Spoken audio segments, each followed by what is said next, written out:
খবর শুনছেন WM Bangla news channel থেকে। আজ 14 তারিখ মঙ্গলবার জানাবো আজকের বাছাই করা 15টি গুরুত্বপূর্ণ তাজা খবর। শুরুতেই হেডলাইন। কয়লা চুরি মামলায় ফের ইডির নিশানায় আইপ্যাক। বিধানসভা ভোটের আগে গ্রেফতার সংস্থার সহ প্রতিষ্ঠাতা বিনেশ চান্দেল। আমার জন্য কোনো অসুবিধা হয়নি তো? শিলিগুড়ি উপকণ্ঠে বিয়ের আসরে হাজির হয়ে প্রশ্ন প্রধানমন্ত্রীর, করলেন আশীর্বাদও। কেউ হুমকি দিচ্ছে, ভয় দেখাচ্ছে, ফোন করে অভিযোগ জানাতে পারেন কমিশনকে। এই রাজ্যের জন্য চালু পৃথক টোল ফ্রি নাম্বার। কমিশন জানিয়েছে আইন শৃঙ্খলা জনিত যে কোনো। আমাকে জেলে ঢুকিয়ে দিন, আরো বেশি ভোট পাবো, না হলে গুলি করে মেরে দিন। দুর্গাপুরে কমিশন এবং বিজেপিকে তোপ মমতার। দুর্নীতি বন্ধ করে সেই টাকাই পাঠাবো মহিলা যুবদের ব্যাংকে। ইস্তাহারে ব্যাখ্যা দিলেন শাহ, ফের মুখ খুললেন হুমায়ুন নিয়ে। তৃণমূলের সঙ্গে 20 কোটি ডিল করেছে। ভিডিও বিতর্কের মাঝে হুমায়ুনের নয়া অভিযোগ, মিমের খোঁচা মাথাটা গেছে।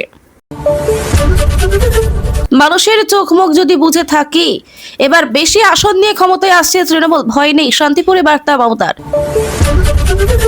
আবার বহরমপুরে অধীরের প্রচারে অশান্তি, কংগ্রেস প্রার্থীকে ঘিরে বিক্ষোভ তৃণমূলে, দেওয়া হলো গো ব্যাক স্লোগান। নয়রায় শ্রমিক বিক্ষোভের জের অভাব অভিযোগের খতিয়ে দেখতে মালিক শ্রমিক দুই পক্ষ নিয়ে কমিটি গঠন করলেন আদিত্যনাথ। গণধর্ষণের অভিযোগ, আদালতের ছাদ থেকে ঝাঁপ দেওয়ার হুমকি। বিহারে বাস, ট্রাক এবং পিকআপ ভ্যানের সংঘর্ষে মৃত 13, শোক প্রকাশ প্রধানমন্ত্রী, রাষ্ট্রপতি। পাকিস্তান জেলে যুদ্ধ বিমান ফাঁকি দিতে পারবে না নজরদারি, বায়ুসেনা এবার পাচ্ছে 450 কিলোমিটার পাল্লার রেডার।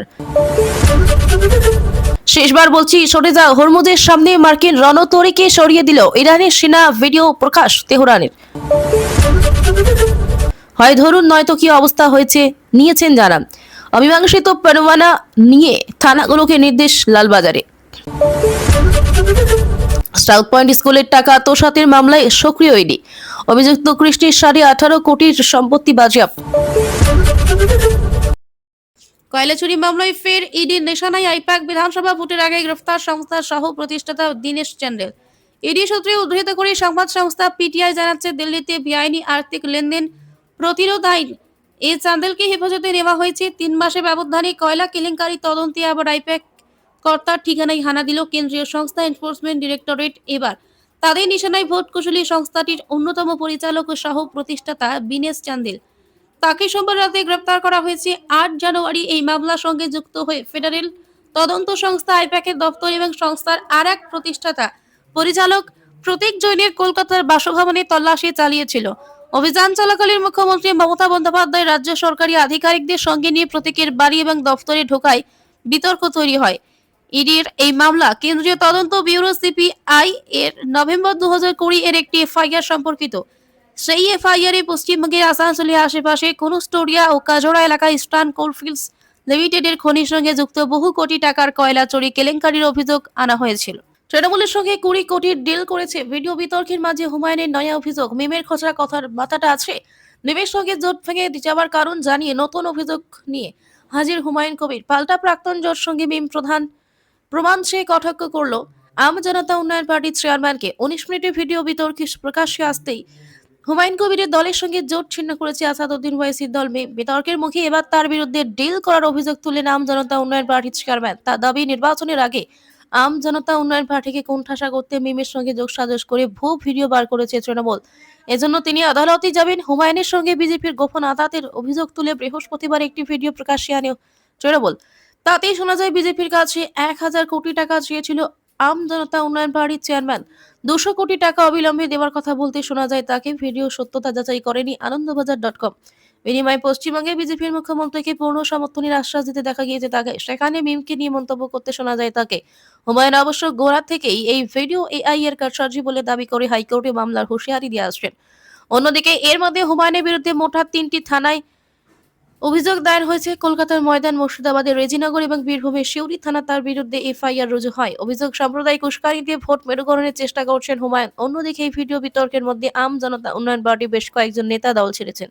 এত সবের মধ্যে মচকাচ্ছে না হুমায়ুন। দুর্নীতি বন্ধ করে সেই টাকাই পাঠাবো মহিলা যুবদের ব্যাংকে। ইস্তাহারে ব্যাখ্যা দিলেন শাহ, ফের মুখ খুললেন হুমায়ুন নিয়ে। বিজেপির নির্বাচনী ইস্তাহারে বলা হয়েছিল ক্ষমতায় এলে মহিলা এবং বেকার যুবক যুবতীদের মাসে 3000 টাকা করে দেবে তা নিয়ে তৃণমূলের তোলা প্রশ্নের জবাব দিলেন অমিত শাহ। তৃণমূলের দুর্নীতি বন্ধ করে সেই টাকা মহিলা এবং যুবতীর ব্যাংক অ্যাকাউন্টে পাঠানো হবে। পশ্চিম বর্ধমানের রানীগঞ্জে সভা থেকে বিজেপির ইস্তেহারে এমন ব্যাখ্যায় দিলেন কেন্দ্রীয় স্বরাষ্ট্রমন্ত্রী অমিত শাহ। সোমবার তার তৃতীয় জনসভা ছিল রানীগঞ্জে। গত শনিবার তিনি কলকাতায় বসে বিজেপি নির্বাচনী ইস্তেহার বা সংকল্পপত্র প্রকাশ করেছিলেন। তাতে বলা হয়েছিল, ক্ষমতায় এলে মহিলা এবং বেকার যুবক যুবতীদের মাসে ৩,০০০ টাকা করে দেবে বিজেপি। তৃণমূল সরকারের লক্ষ্মীর ভান্ডার এবং যুবসাথী প্রকল্পে মহিলা এবং বেকার যুবকরা এখন মাসে ১,৫০০ টাকা করে পান। তপশিলি জাতি উপজাতি মহিলারা পান ১৭০০ টাকা। বিজেপির ইস্তেহারকে তারই অনুকরণ বলে কটাক্ষ করেছিল তৃণমূল। সেই সঙ্গে প্রশ্ন তোলা হয়েছিল, মাসে ৩,০০০ টাকা করে দেওয়ার অর্থ কোথা থেকে আসবে। এক ঝলকে প্রয়াত শিল্পী কিংবদন্তি আশা ভোসলে ৯২ বছর। ঐতিহাসিক গান তিসরি মঞ্জিল ১৯৬৬, ছবির আজা আজা মেহু পেয়ার তেরা, বাজি আর.ডি বর্মন ও নাসির হোসেনের মধ্যে ৫০০ টাকার বাজি। গানের দৈর্ঘ্য ৫ মিনিট ৪০ সেকেন্ড। নেপথ্য কাহিনী, নিখোঁজ গায়িকার জন্য দিনের পর দিন প্র্যাকটিস এবং শ্বাস আটকে যাওয়ার মতো কঠিন পরিস্থিতি। অর্জন, মোহাম্মদ রফির সঙ্গে পাল্লা দিয়ে ইতিহাস সৃষ্টি এবং ক্লাসিক হিটের তকমা। ৯,০০০ প্লাস ম্যাগাজিনস এক্সপ্লোর করুন